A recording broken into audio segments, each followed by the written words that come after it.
শোনো শোনো শোনো সবে শোনো দিয়া মন, আজ আমি রেঁধেছি ধনেপাতা বাটা যতন। আমি নিয়ে নিয়েছি বেশ খানিকটা ধনেপাতা। এই ধনেপাতা দিয়ে আজকে বানাবো ধনেপাতা বাটা। ধনেপাতা বাটাটা আপনারা গরম ভাতে খুব ভালো লাগবে, আপনারা অবশ্যই ট্রাই করে দেখবেন এই ধনেপাতা বাটা। ধনেপাতার শিকড়টা বাদ দিয়ে সুন্দর করে ধুয়ে নিয়েছি সবগুলোকে।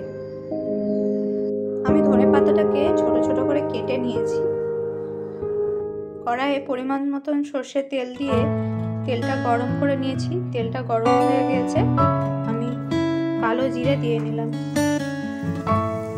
7টা রসুনকে থেতো করে নিয়েছি, রসুন থেতোটা দিয়ে দেবো। রসুনগুলো খুব বেশি ভাজা করতে হবে না, হালকা ভাজা হয়ে গিয়েছে। আমি ধনেপাতাগুলো অ্যাড করে দিচ্ছি।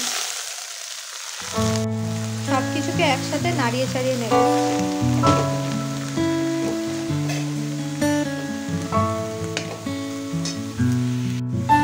ধনেপাতা দেখুন কেমন কমে গিয়েছে। আমি পরিমাণ মতো নুন দিয়ে নিচ্ছি। চিড়ে রাখা কাঁচা লঙ্কাগুলো দিয়ে নিলাম। একবার প্রথম পাতে দিয়েই রান্না, পরের বার সবাই করবে তোমার কাছে বায়না এই রান্নাই খেতে।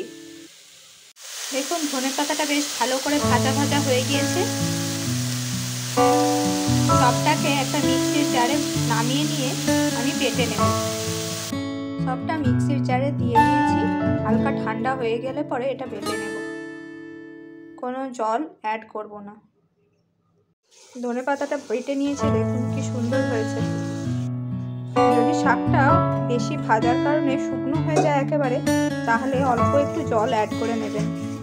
কড়াইয়ের মধ্যে জলটা অ্যাড করে নেবেন, তাহলে বাটতে সুবিধে হবে।